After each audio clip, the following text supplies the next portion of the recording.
I wonder what happens if the mangaka saw Logan. Will he make his manga into a seinen instead? That would be a one hell of a turn up.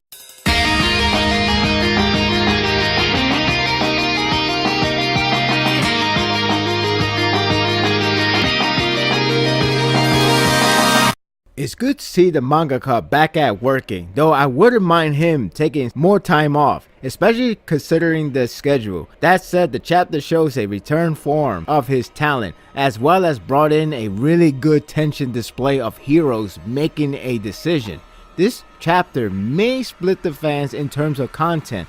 It's similar to people who appreciate visual storytelling versus people who want more info. As for me, I was hooked to it. The chapter is all about the tension of heroes making a right decision. It's a chapter that can split the fans into thinking what was right and wrong, which is compelling to me because it gives in a lot of thought to its writing. It challenges the character to see if the action is right or mistakenly timed. It's actually well thought out. This is purely mind game and is one of the reasons why this series is engaging more so than your standard shonen. It starts with a nice flashback scene with Mirio and Deku having a discussion about their job and hero names. Now that I think about it, it's rather funny for Deku to use that name since it sounds pathetic, but name can be more than what is defined. 2 million, I think that's how they want to pronounce it. It's an interesting choice due to the irony display later on. I still like Mirio for his energetic personality. We return to the present with Deku meeting Overhaul, and this is where the intensity comes in. It starts with a bit of a normal fear, which I didn't think much of it, and fine for the most part. Each passing panels, it slowly begins to build the tension that a battle is about to happen. Watching Deku trying to maintain his cool is grasping my attention significantly. I felt like I was there to tell him not to do anything stupid. Overhaul claims that Eddie is his daughter, but I strongly doubt that.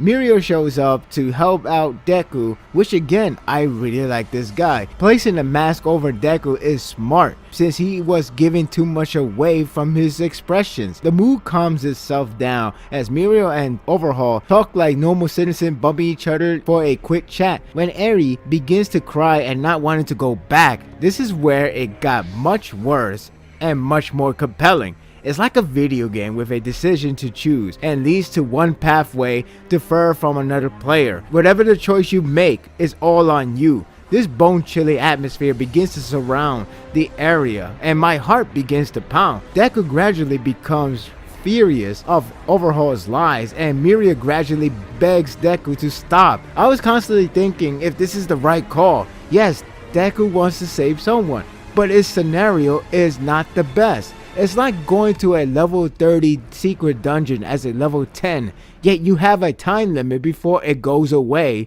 and never return.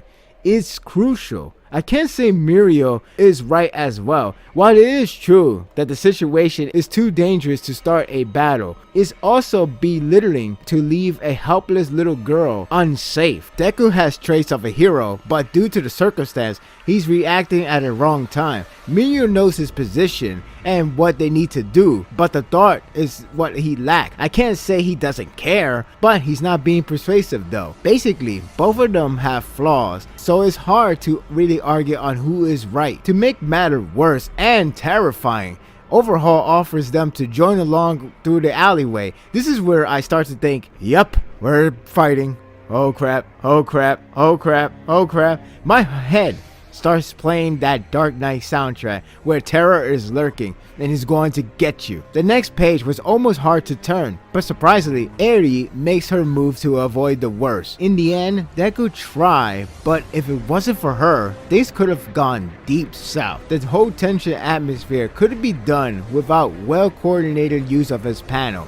Each moment feels scarier than the last. As there's not much content to go over, it's the experience and raw display of terror that helps its delivery.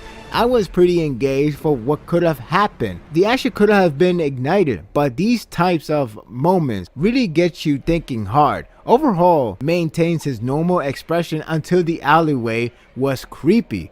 That was intense stuff. Overhaul shows his true color by killing one guard in a second and heads to a chair for Eri to sit. It appears that she may have a very special blood or quirk. If so, this may end up costing a lot for heroes down the line, and that's the choice they made. It's really hard to say what's right. Not only that, but it would appear Shigaraki has made his decision, which would mean the villains are about to get stacked. Sure, the hero would get the evidence they need, but at what cost? The nerve-wracking chapter may not be for everyone, but I certainly enjoy those types. It's a good thing that it has built a strong foundation to make this work profoundly.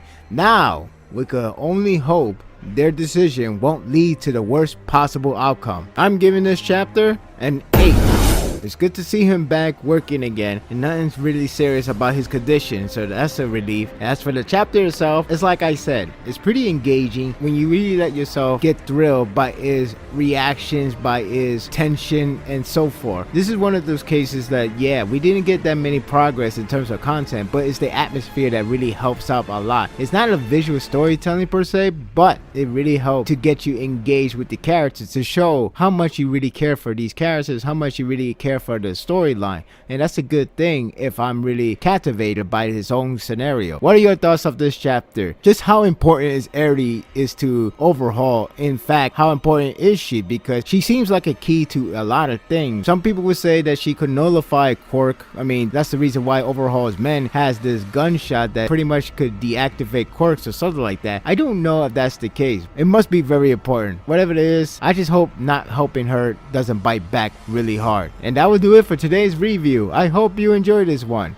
If you like this and want more of this, subscribe to my channel and my world will be yours to stay. Until next time, take care.